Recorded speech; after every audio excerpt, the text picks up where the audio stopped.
integralnya masih sederhana. Untuk eksponensial itu X kurang dari sama dengan T, dia sama dengan 1 dikurang E pangkat minus lambda T. Ini kumulatifnya ya. Nah, sekarang kita masuk kedua perubahan acak normal ya. Atau gamma dulu. Kita diskusi gamma dulu. Saya tidak jelaskan distribusi beta ya, karena kalian jarang digunakan di soal-soal. Saya pakai distribusi gamma saja. Gamma agak sering dipakai ya. Saya tidak tahu kalau saya agak lupa-lupa rumusnya, tapi yang mudah benar dia. Saya belum tadi di buku yang belum prospek di buku yang Van Hoek. Nah, ini distribusi gamma. Rumusnya apa? Ya, ada dua parameter ya. Parameternya itu alfa dengan beta. Di sini kita tuliskan fx sama dengan per alfa pangkat beta. Di sini fungsi gamma beta. Nah, terus dikali dengan x pangkat beta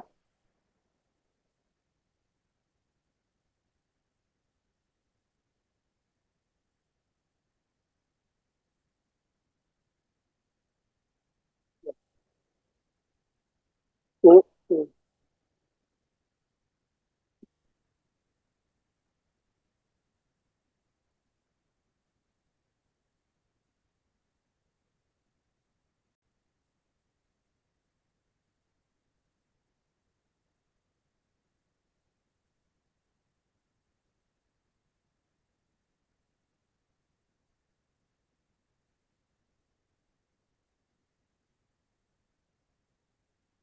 Jadi sini sama dengan x pangkat per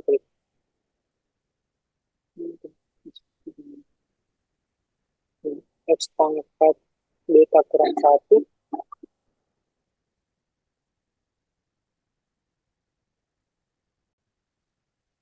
beta kurang 1 e pangkat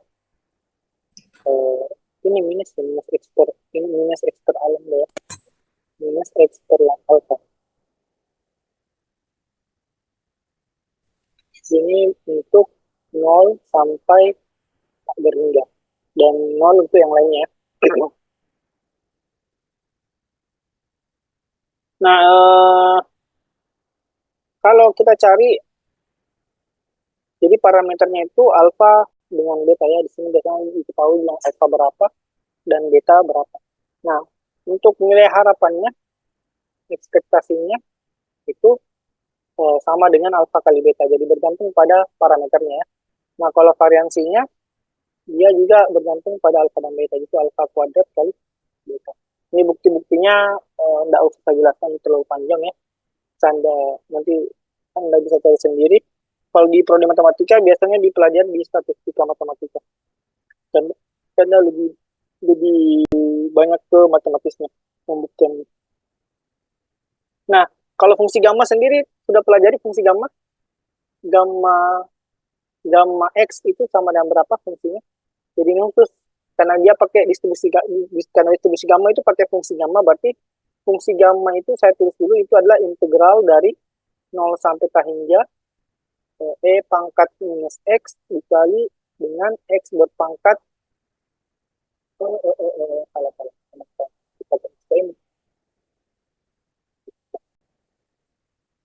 saya pakai n saja ya.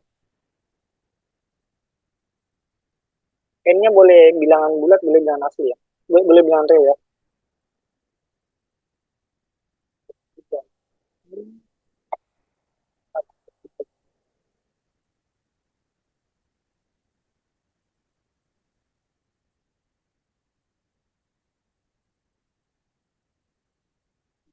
N di sini pangkat minus x, x pangkat n kurang 1 ya. Oh, x pangkat n kurang 1, di sini dx. Nah, biasanya gamma, kalau dia n-nya bilangan asli, ini ada hubungannya, adalah bentuk perluasan dari faktorial. Jadi kalau Anda tuliskan gamma n plus 1, kalau n-nya asli ya, ini sama dengan n faktorial. Ini kalau N-nya bilangan.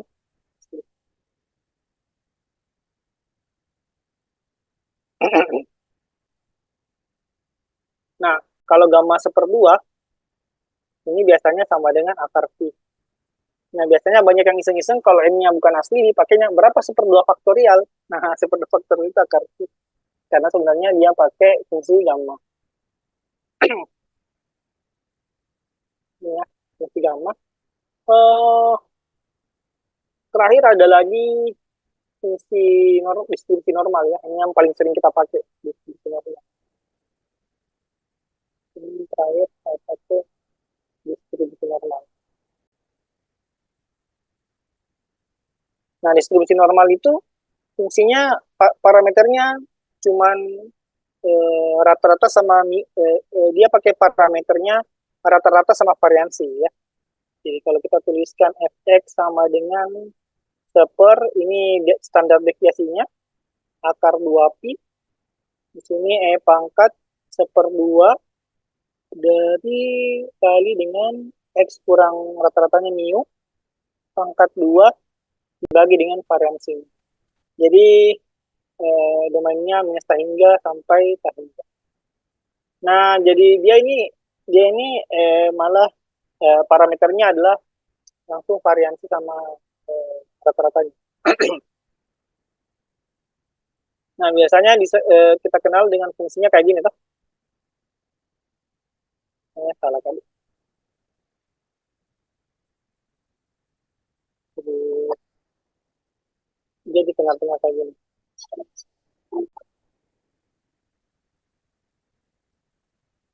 Ya kan? Ini frekuensinya, ini standar deviasi. Standar deviasi begini ya.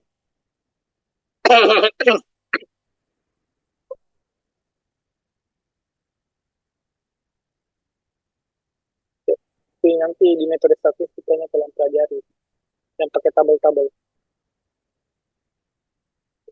Oke, mungkin itu saja ya beberapa distribusi pengenalannya. Kita akan lebih sering ke soal. Coba kita lihat dulu. Saya fotokan dulu soalnya ya.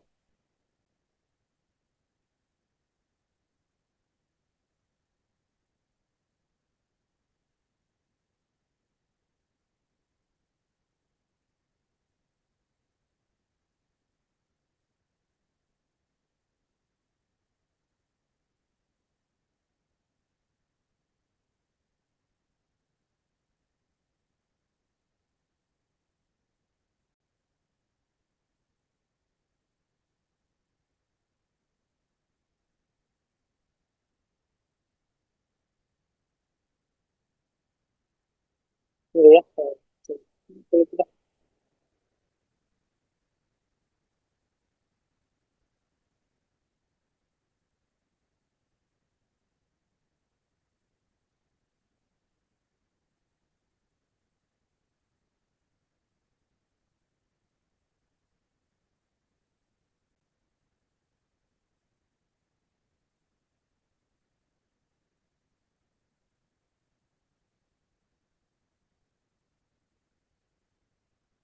Oke, oke, saya foto dulu soalnya.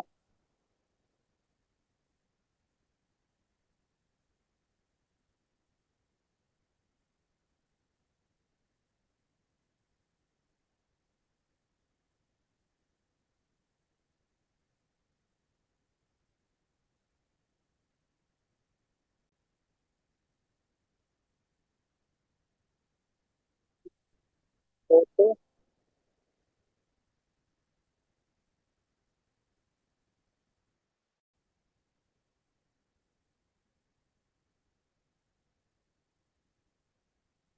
ini. Oh, bisa ya. Oke, ini soalnya ya, saya foto. Coba dibaca.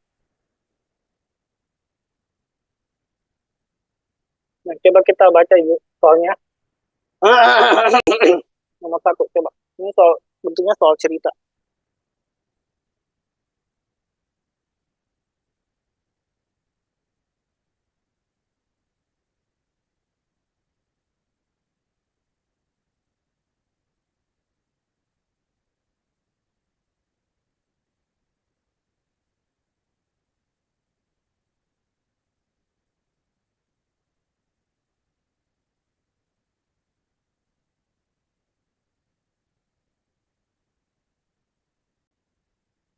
Oke, nomor satu, pelanggan kafe kopi kita memenangkan hadiah 1 juta ya.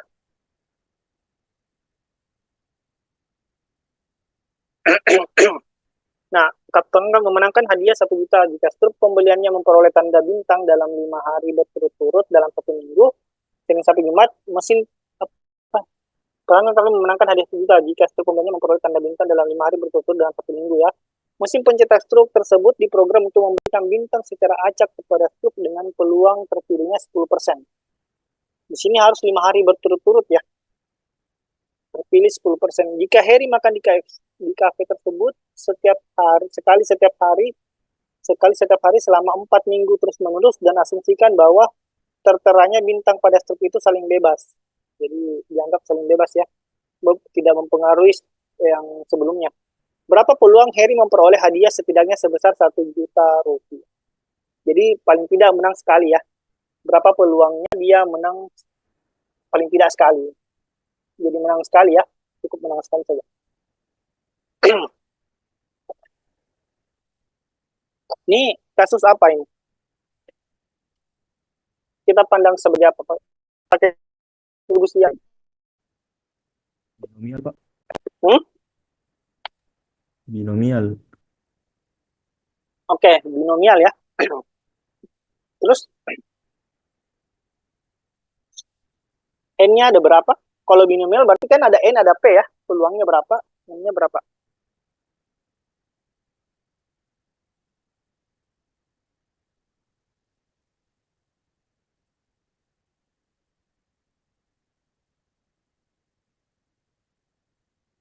Ini berarti dia memperoleh hadiah setidaknya. Berarti bisa saja lebih dari 1 juta ya, bisa bisa menang berkali-kali.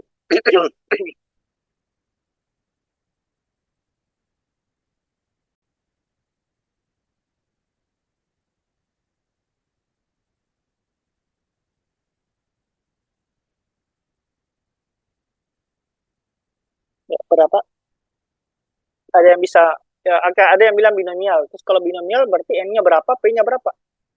Ya, berarti Anda harus berpikir ketika Anda tetap, oh ini binomial Pak, kasusnya. Nah, kalau begitu N-nya berapa, P-nya berapa?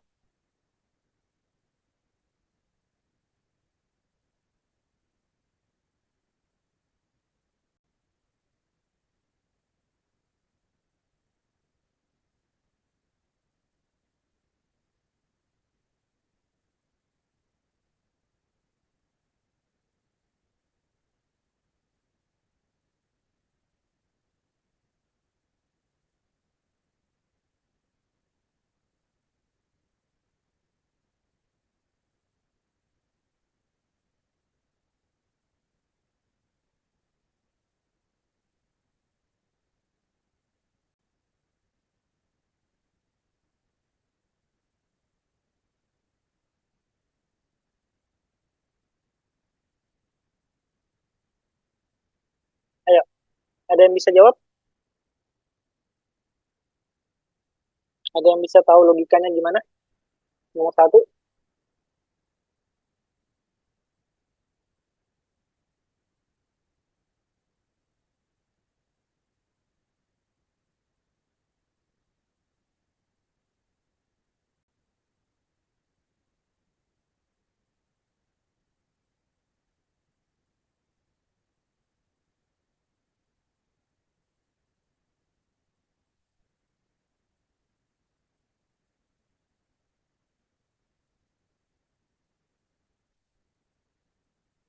Jadi ini kalau soal cerita itu Anda harus bisa cepat mengetahui bahwa ini kasusnya ini. Oke, kita kita harus modelkan dulu ya.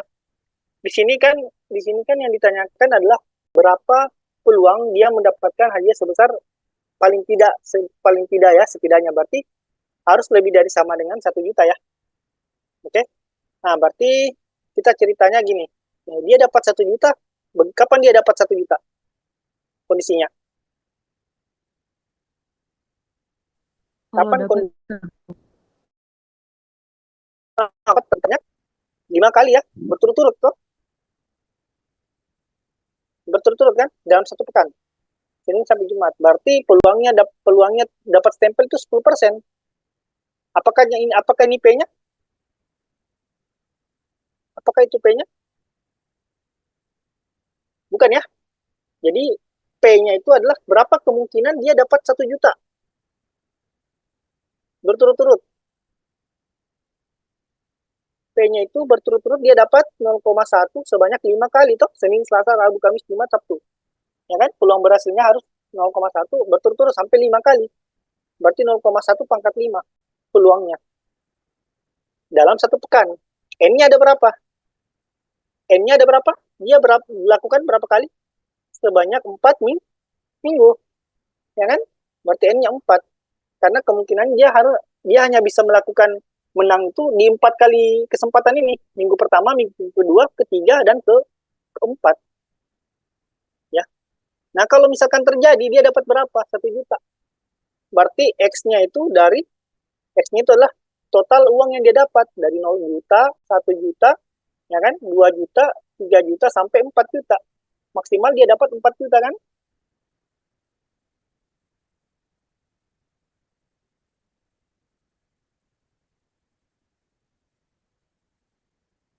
Nah, sekarang, ya, Alia, silakan. Ada yang mau bertanya? Permisi Pak mau nanya. Ini X-nya tetap ada nolnya juga Pak? Atau langsung mulai di satu Mi? Karena kan Tetap, kita bilang tetap di pada situ nolnya. Tetap. setidaknya. Ya, kan ini kan kita modelkan semua. Nah, nanti Oh, nanti baru kasus yang dicari, ya kan? oh, Kalau X-nya 0, 1, 2, 3, 4, berarti yang dicari apa? Probabilistik berapa? X lebih dari sama dengan satu tuh setidaknya tuh. Berarti yang ditanyakan. Jadi kita sudah tahu bahwa dia kasih binomial, Pak. Oke, binomial boleh. Tapi N-nya 4, P-nya 0,1/5. Yang ditanyakan adalah ini, berapa peluangnya dia dapat paling tidak ini kan? Jadi ini sama dengan berapa? 1 dikurang probabilistik X sama dengan 0 ya. Ya kan? Nah, berarti ini 1 kurang. Nah, karena kita katakan dia binomial ya. Berarti kalau binomial, rumusnya apa kalau ini? F0 ya. 0. F0 gimana? Kombinasi 4 dari 0, ya kan? Dikali P, nah, dikali P-nya 0,1/5, dikali pangkat, ini pangkat 0 ya. Dikali 0,9999 berapa kali? 1, 2, 3, 5 ya. Berpangkat 4, ya kan? Nah, di sini ya kita dekatilah sekitar 0,00004 lah ya. Ini makanya kalau cari peluang saya minta nggak apa-apa pakai kalkulator ya, karena kadang jumlah-jumlahnya kayak begini. Oke, bisa dipahami? Jadi pertama kalian harus tahu, oh ini pakainya distribusi apa? Oh ini pakai apa? Ini kalau distribusi ini berarti N-nya berapa, P-nya berapa? Bagaimana sih ceritanya? X-nya siapa sih ya? Itu yang kalian harus tahu ya. Bisa dipahami? Rata-rata yang pakai cerita sih binomial ya, binomial sih yang sering pakai cerita.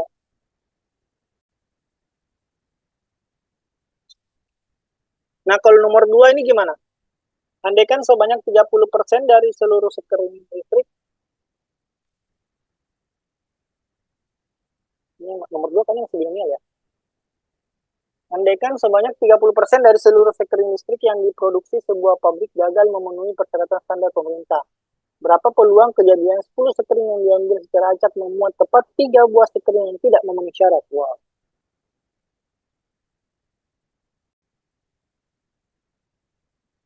Ayo, ini binomial bukan?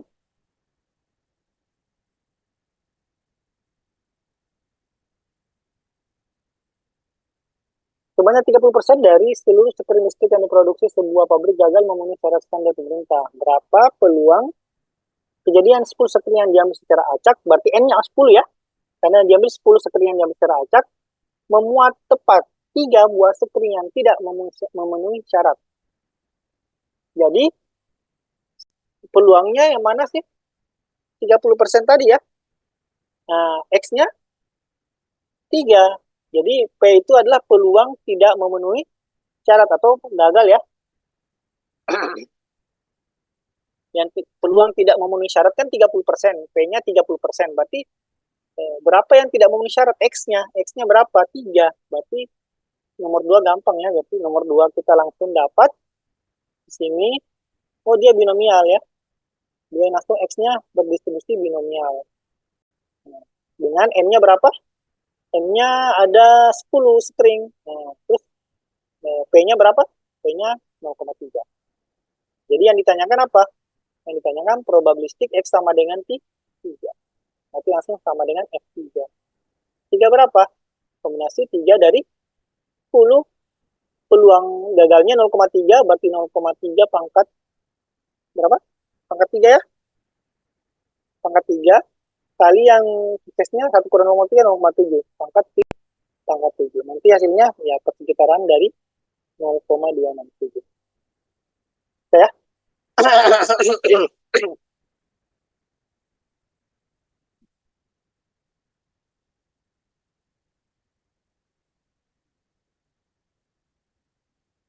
Coba kita lihat soal geometrik ya. Ada nggak soal geometrik?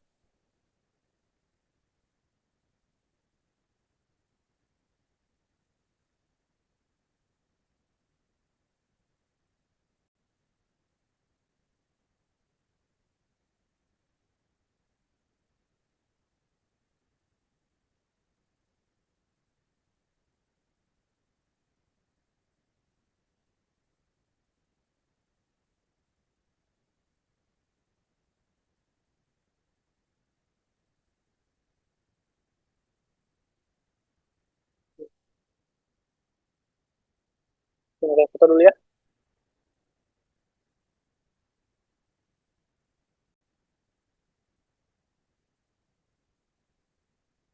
Oke.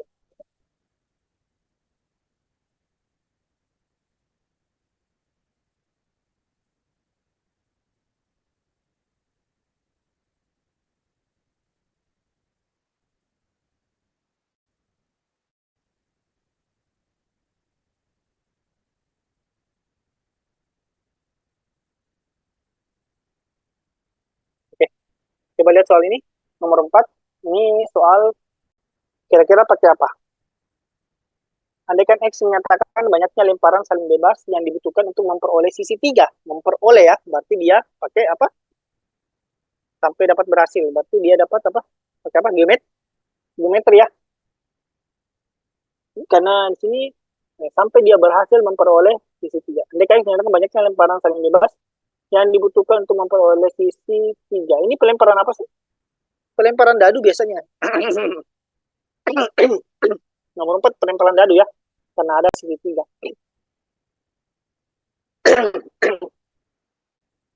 Berarti X-nya berdistribusi apa? Berdistribusi geometrik ya. Berarti 4 ini X-nya berdistribusi geometrik.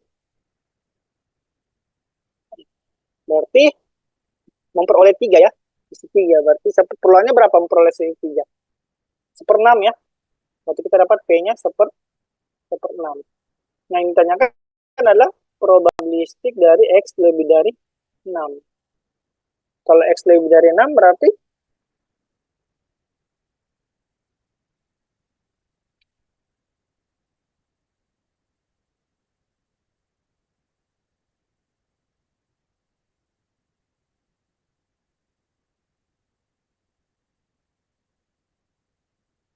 X lebih dari 6 berarti sama aja dengan 1 dikurang probabilistik dari X kurang dari sama dengan 6 ya. Tinggal cari 1 kurang sigma atau langsung saja sini F0 ini kan ditambah F1 sampai F0 ya. Ini tinggal tanda ke